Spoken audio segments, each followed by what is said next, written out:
Hey, friend, welcome back to She Said, podcast. I'm your host, Laura Cox Kaplan, and I'm really happy to have you here. Today's conversation is a continuation of our ongoing collaboration series with the Southern Sea. I am so excited to share today's conversation because I think it hits the sweet spot of so many topics that we talk about here on this podcast: storytelling, brand building, and the human connection. My guest is the delightful Emily Dunn. She is a seasoned brand leader and currently heads the influencer, social PR, and brand partnerships at Mackenzie-Childs. Now, if Mackenzie-Childs is a brand that's new to you, you will probably recognize it by its iconic checkerboard print. This season, they've been rolling out an amazing line that is a lavender checkerboard. It's absolutely gorgeous, so be sure to check that out. But Mackenzie-Childs is an iconic heritage brand. It's been around for about 40 years. Here's what I want you to know going into this conversation. It's not just an inside baseball conversation focused on marketing strategy. Yes, we do get into that, and we do get into influencer strategy and partnerships and what is actually working right now. But we also pull those lessons out to make them useful for you, whether you are building a business, your personal brand, leading a corporation, growing a platform, leading a team, or just simply trying to communicate your value more clearly. Emily brings nearly 2 decades of experience across agencies and startups and big recognizable brands. And what I personally really love about her approach is that it's so incredibly grounded. Among the topics that we talk about in this conversation, we talk about the balance between data and intuition and how data can point you in the right direction for sure, but it can't replace human insight, the human insight that you've earned through your experience. We also talk about listening, really listening to your customer, to your community, to your client, not just for validation, but for actual insight. And then we go a step further in the conversation and talk about something that I think everyone will relate to. What do you do when the feedback doesn't feel so helpful, when it's just downright negative? Because sure, feedback is a gift, but negative feedback really needs some guardrails, especially when you're doing high visibility work and when the comments start to get loud and maybe they become a little ugly. Emily shares some practical mindset strategies for protecting your energy, for staying centered, and for continuing to lead with both confidence and clarity. So, friend, whether you're building a brand or maybe rebuilding your confidence, I think there's a lot you'll find to love in this conversation with Emily.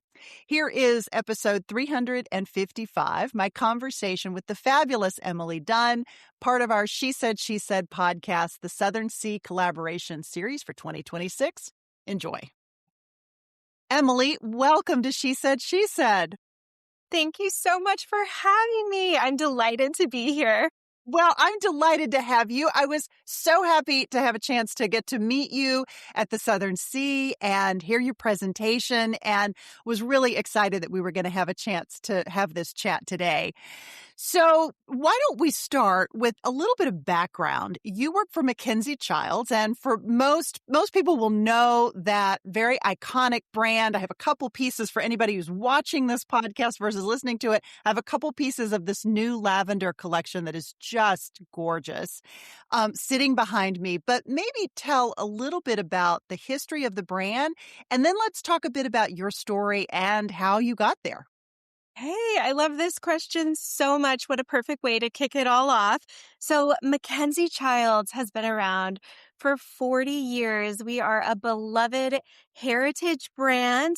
And even though we've gone through now 5 rounds of different ownership, the design and creativity and joy and whimsy is still such the biggest part of our DNA, and also the beautiful through line of Mackenzie-Childs and the heirloom quality products and the Czech dynasty, if you will.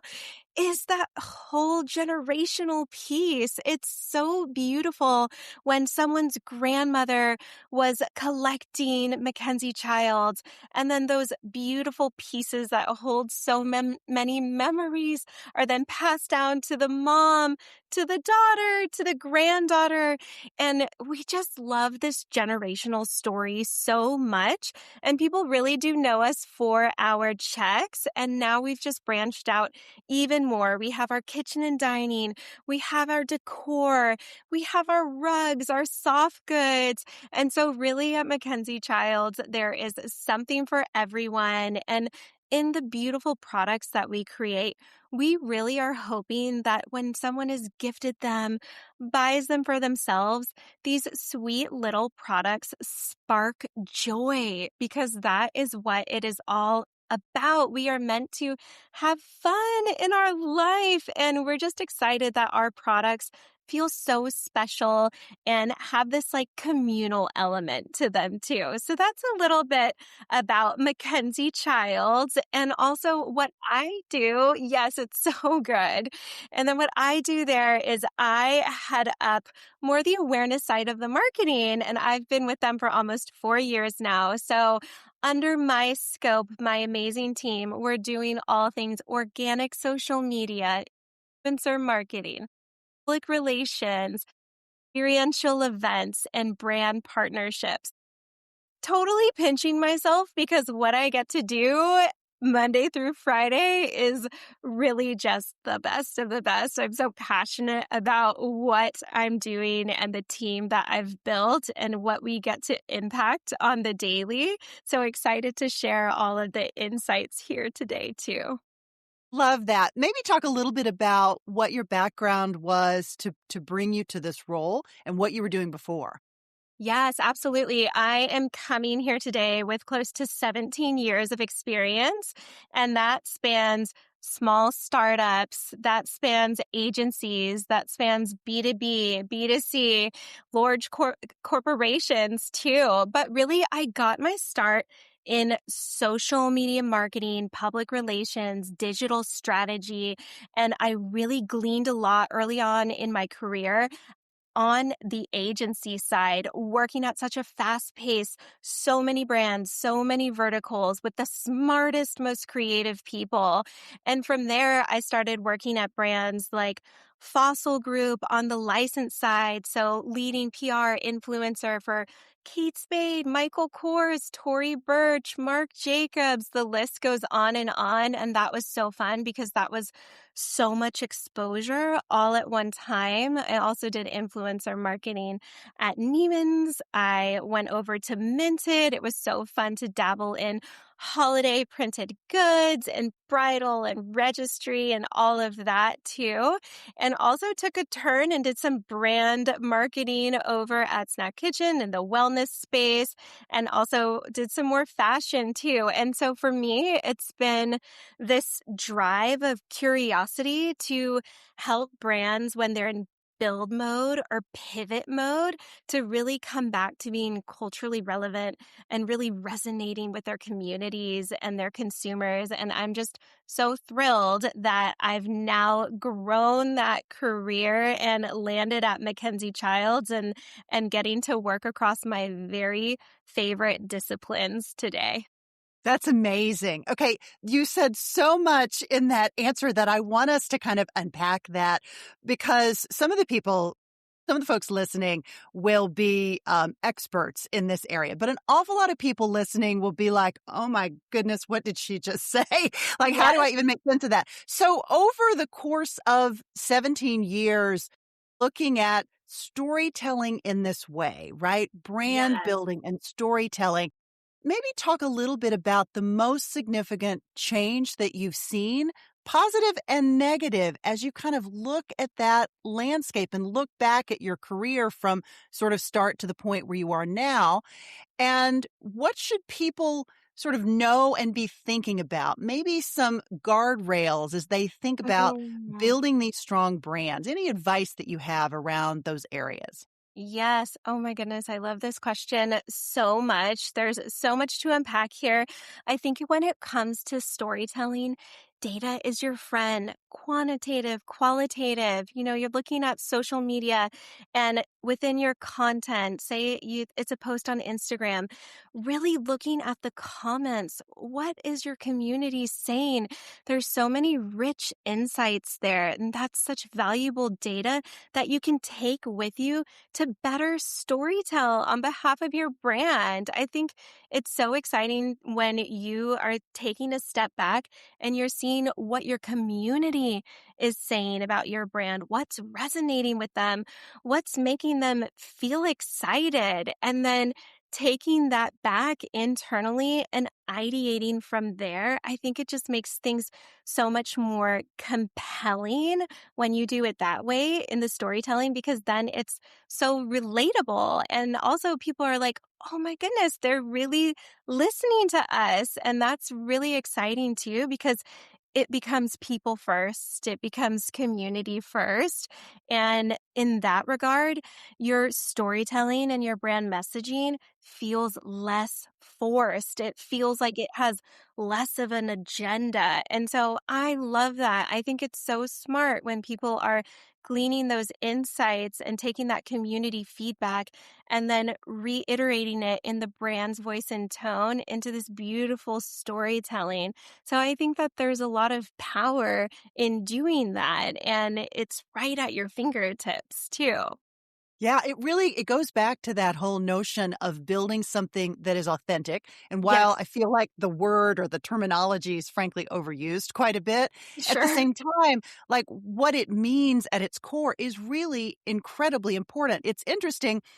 What you just said reminds me of the conversation that we had with Bianca Gates during the Southern Sea. And I should say, since I don't think I said this at the beginning, this conversation with Emily, friends, is part of our She Said podcast, the Southern Sea collaboration series for 2026. And of course, the conversation with Bianca Gates, who's the co-founder of Birdies, was as well.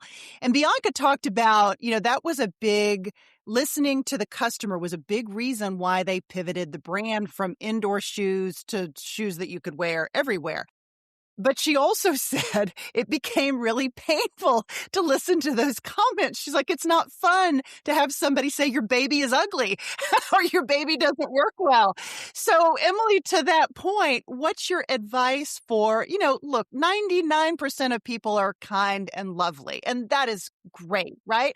But there is that 1% hanging out there that's just waiting to jump on you and say something not so nice. So what's your advice for dealing with that? Do you have any strategies or sort of a mindset or what's in your toolkit to kind of help you deal with comments that might not always be nice? So many things. I think what's bubbling up top of mind is lead with love. Lead with love. And also, haters gonna hate. And that's not your problem, that's theirs.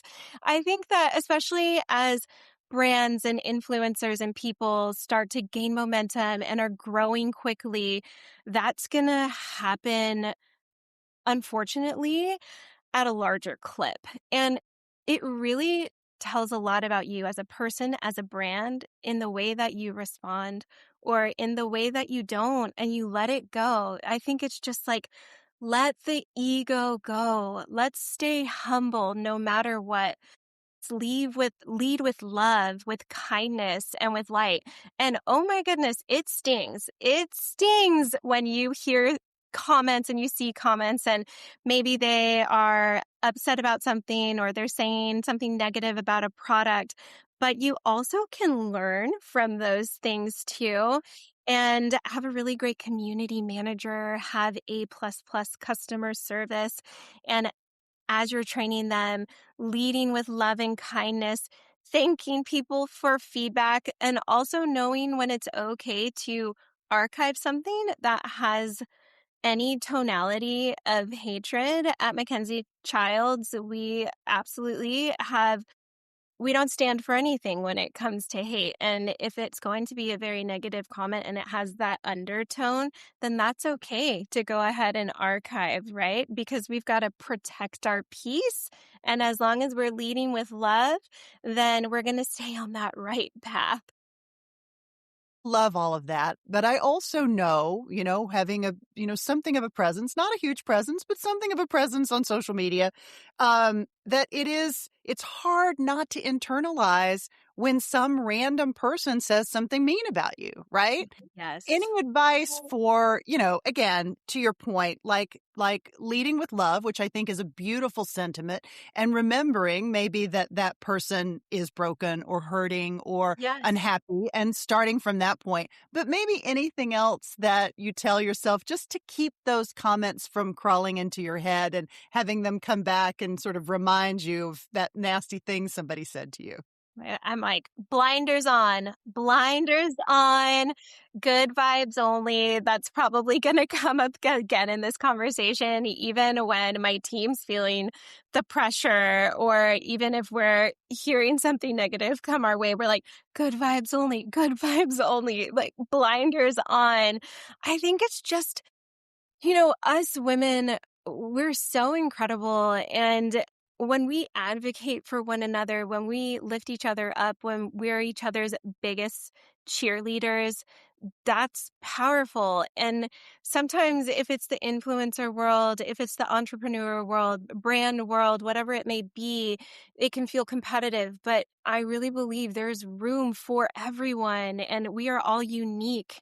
We all bring something very unique and special to the table. And like you said, it's that inner knowing of yourself and who you are, and that when someone is saying those things to you, putting those comments out there, you coming back to center and being so grounded in who you are and knowing that that's them. That has nothing to do with you, right? And I think in the moment to find that grounding stillness and that reassurance and reaffirming of who you are, you're stronger for it. And, maybe you say, wow, they're having a terrible day. I wish them well. Let's put some good karma their way and then just go on with your day. But it is a very hard path to travel. Yeah, for sure. And also I would say, having a strong team around you, having a network of people that can, you can say, hey, I'm struggling with this comment or these, negative Yes, comments that came in, and having yes, people that kind of act as a buffer can be really helpful as well. So exactly. you mentioned data, which is, it's so important, right? To let data be that kind of, bright line, keeping you focused. At the same time, sometimes the data can conflict with your instincts or your experience or, sort of how you've led in the past. So talk about getting the balance right between what the data is saying and what your gut is telling you. I love this, and I am such an intuition girly at the core. So when I think about this balance, data is the compass, but it is not the whole map. And when you have that mentality, I feel like that's where the real magic starts to happen is data's going to lead us. It's going to tell you the what, but it's not always going to tell you the why. And that's where we can take our intuition, we can take our creativity, we can tap into our other expertise and build out that full picture. And I see this coming to life all the time, when like an opportunity just feels right. And you're like, okay, like the data is saying this and we can get behind it. But then there's this other like almost like emotion or knowing that you're like the data is saying this is a good idea, but in knowing these other things, I think it's a viral idea. Or even when it comes to in our world influencer marketing on the brand side, and we're building a list and the goal is X, and of course we're looking at the analytics, we're looking at their following, their audience's affinity, their brand positioning, but sometimes it's just knowing that that person is a great fit too, even if the Yeah. data isn't aligning perfectly. So I think that using data as a compass, but knowing that everything else you bring to the table is going to be like the ultimate guide, which is also a fun thing when we see the evolution of tech and AI taking over. You're like, cool, that's a robot and that's data. And so that's a good compass.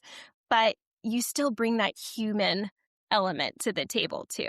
Yeah, I absolutely love that. And it leads me to my next question because you guys do a lot of collaborations and work with a lot of different kinds of partners, influencers in particular. Maybe talk a little bit about how you select those folks, how you know it's a good brand fit because again, like you could look at data like number of followers, the Yes. types of things that that person posts about maybe, but at the same time, how do you know that sort of the values are going to align and that that person's going to be a good fit for your brand? Yes, back to our favorite buzzword, authenticity, Right. right? And so, are they already talking about the brand? Do they already own the brand? Are they about family? Are they about community? Are they able to not just influence in the size of their following, but are they able to make people act? When I'm consuming their content, are they moving me? Are they moving me to feel something? Are they moving me to click? Are they moving me to comment? Are they moving me to share their content because it was enriching in some type of way, value adding, because then when you're going deeper and they are also hitting those criteria points, that again is like the secret sauce, right? Mhm. So you've just given great advice, both from the standpoint of the brand and looking at partners, but also potentially for the influencer who may be listening, who's like, how can I get Yes. in front of Mackenzie-Childs? How can I get, picked as an influencer? Any other advice maybe for someone like that who's listening with that particular hat on? Yes, absolutely. I love putting my influencer hat on too, and I am here to help build people's businesses up. It's amazing for influencers looking to capture the attention of brands. Study their social channels, study their Instagram, study their TikToks, whichever platform you're building yourself, and then see where the alignment is. And also, if you are really wanting to get their attention, start interacting with the brand. Make sure you're following them, make sure you're engaging with them. If you can, have a couple of their products, incorporate them into your content.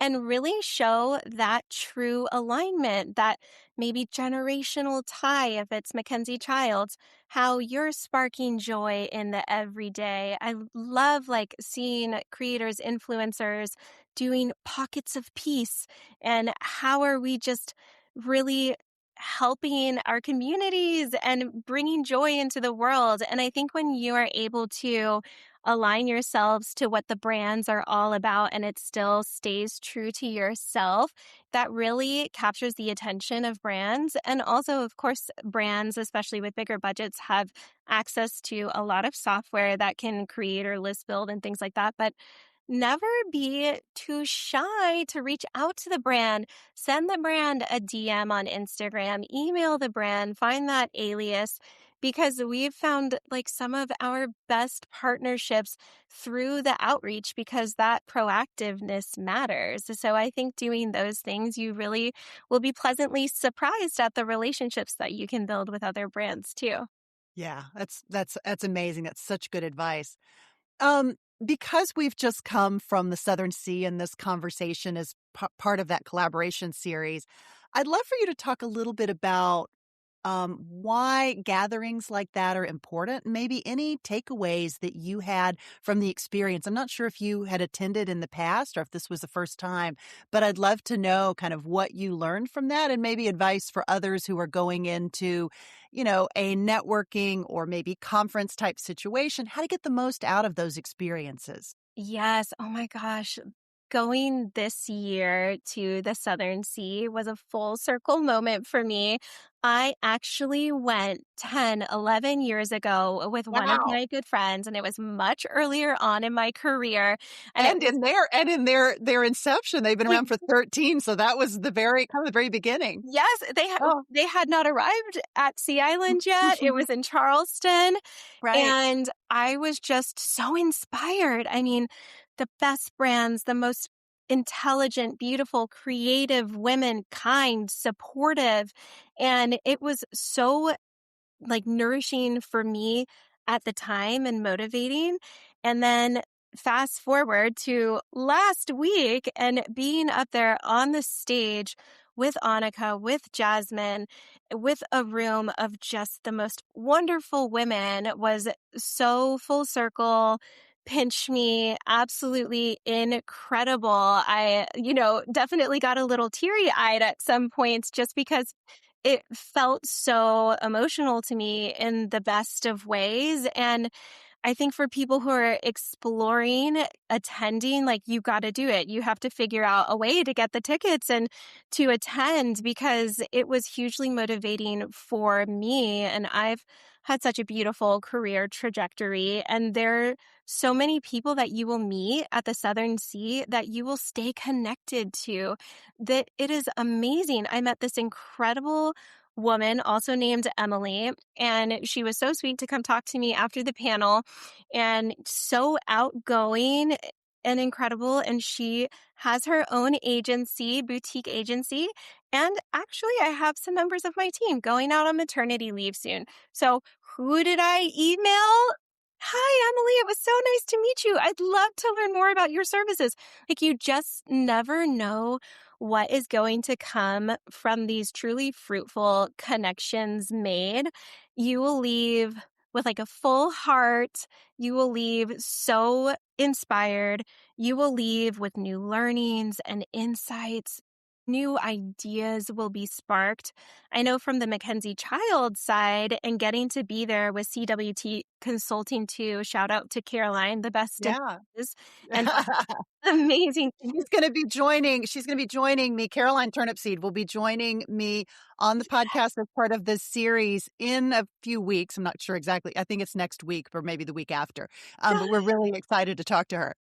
Yes, amazing. Everyone tune in. She is so brilliant. And for us, I mean, it was the personal connections made, but also we built so many new brand connections too. And there's so many fun, fresh opportunities that we can now explore because those contacts were made too. And I mean, Whitney, Sherry, everyone, it's just such a special experience. And I encourage everyone to explore more and try to attend because you will never regret it. It is so enriching.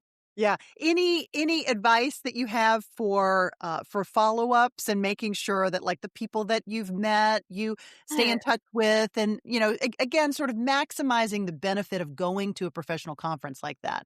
Yes, follow up, make the time, carve out the time. You'll be surprised at what comes of that, right? I have a big list. I have my LinkedIn post I'm going to do, just celebrating the attendance, sharing a couple quick insights from our panel, which will go out this week. And then really take the time, go follow everyone you met on social media. If you didn't meet someone, but you wanted to, reach out to them and still introduce yourself. It is not too late. I know for me, we were generating so many really fun, compelling co-branded ideas. And I'm going to be reaching out to those brand leads and saying, hey, do you want to be included in our influencer gifting? Would you ever want to do a pop-up with us? So many fun and exciting ideas. So I think just never underestimate the power of the follow through and the follow up with these incredible people too. I love that. I love that.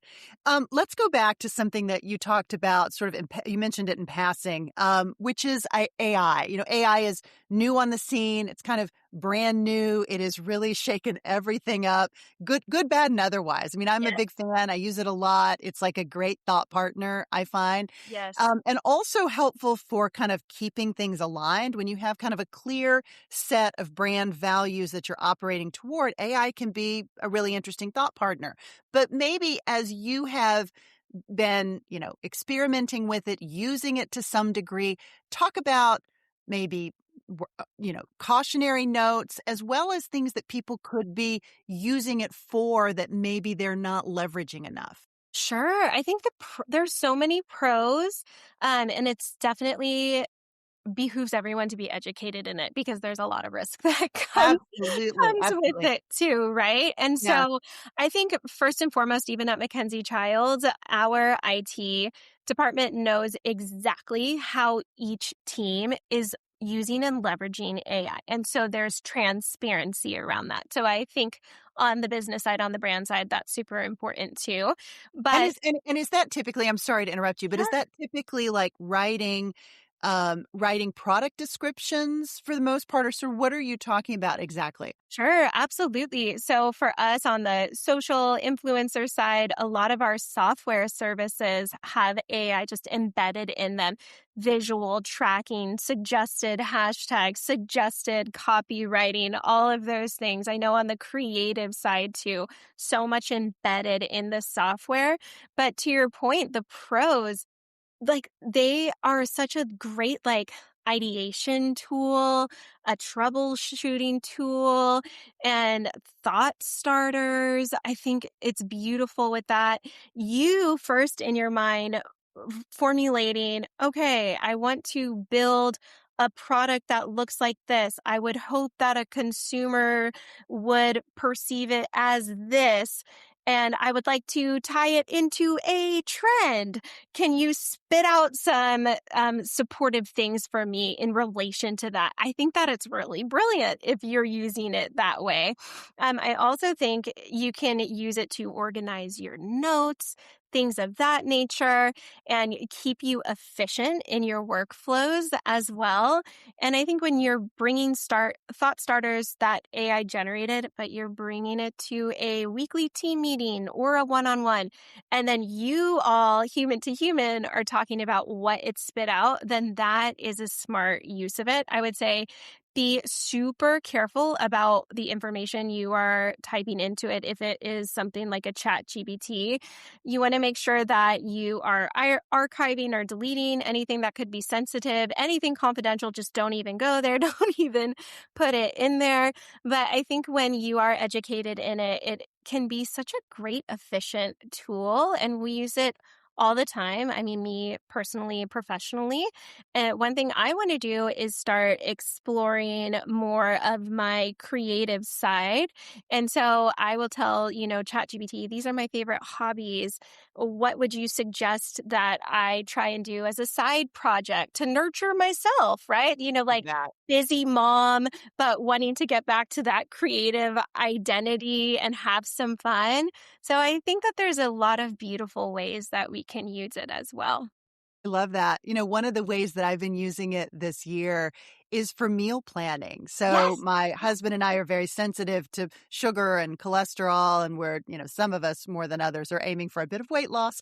I'm not going to name names, but I put those things in chat, or we'll put what I already have in the refrigerator into Yes. chat, and have created a pulse so that it serves me up a meal plan for options breakfast, lunch, and dinner Amazing. that morning when I open up my computer, which I just think is so amazing. It's made such a big difference of answering that age-old question, what the heck is for dinner? Exactly. And I only have X amount of time to create it. So Exactly. serve me up recipes that facilitate that. I'm gluten free and also trying to cut out dairy. So I'm using it the same way you are as well. And it is a game changer. It's awesome. It really is. It really is awesome. I know that, this kind of work and feeding social media and being sort of at the tip of the spear as it relates to this sort of influencer marketplace is relentless. It never sleeps. It's just more, more, more, more, more. Yes. How do you manage yourself and your time? How do you, if you get burned out, what's your strategy for kind of getting back on track and nourishing yourself, sustaining yourself? Yes, I feel like I have been learning this lesson for the past couple of years, especially because, and, completely honest and transparent with you in this beautiful community. Like, I have experienced extreme burnout. I've seen it in my lab work. It's like that cortisol level is not okay. And we need to do Right. something about it because the stress load is too much. Like, you are doing too much. You are saying yes too much. And it really is stepping into your power and advocating for yourself. And also realizing some of the most brilliant ideas and work is nurtured and happens in times again, of that grounded stillness. Like it's when people are driving and they have wonderful ideas, or they're taking a shower, or they're, just like walking the dog. It's because there isn't the pressure and the noise coming at you. And so for myself, it's where am I out of the busy work schedule and having two young daughters and all of the other things that are on the to-do list? Where are you carving out pockets of time for yourself? And it can be micro pockets. It can be stepping outside for 5 minutes and taking a deep breath and listening to the birds outside just to recenter you. It can be saying, you know what, instead of opening Instagram and scrolling, I am going to open up my journal, or I'm going to read that book that's been on my nightstand. And it's also being as a team leader, I need to be modeling that for my team. I need to not schedule meetings over a sacred lunch hour.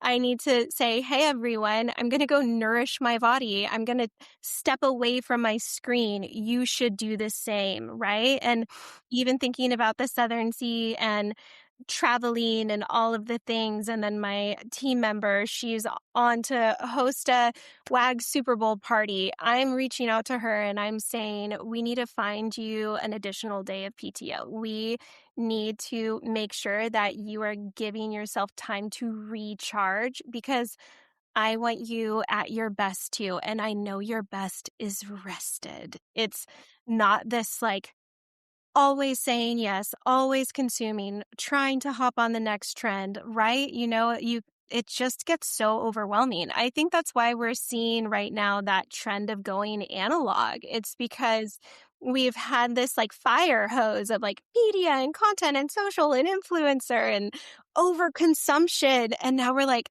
I just want to pick up a paintbrush. Like, I don't want to be by a screen right now. Yeah. And I think that it's nice to listen to those things and to lean into those things. And if we are seeing a collective shift, then responding to that in an appropriate way too, and building more, brand in-person experiences. But I think it's really like stepping into your power, knowing your boundaries so you can protect your peace. And also, like, saying no feels good after you've said yes for so long. And you can always say no, because if I do this, then I will just deplete myself and you're not going to get the best version of me. And it took me many years to finally come to that point of, all right, I'm shifting my behaviors and my mentality, and I'm going to model that for my team as well. And it's been so enlightening in the best of ways too. Love that. I love that you're really, you're taking great intention. You're being very intentional with how you think about your time and that allocation, as opposed to just letting it come, come, come, come, come, come, come. Everything is sort of hitting you. And Yes. when you stop and you step back and you think about, okay, what are those activities that I must engage in?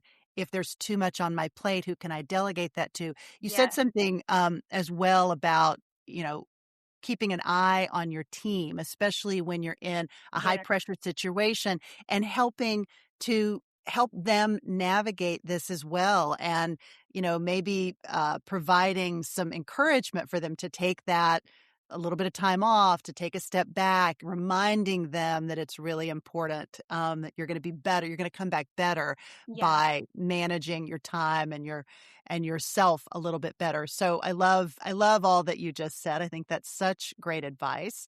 It's probably a great place to leave this conversation. I have loved chatting with you and learning more about what you do and learning more about Mackenzie-Childs. Again, this conversation is part of our She Said podcast, the Southern Sea Collaboration Series, and I am really happy to have spent some time with you, Emily. Yes, likewise. Wishing everyone a beautiful day and can't wait to just see more of this amazing community as well. Thank you so much for having me. You're so welcome.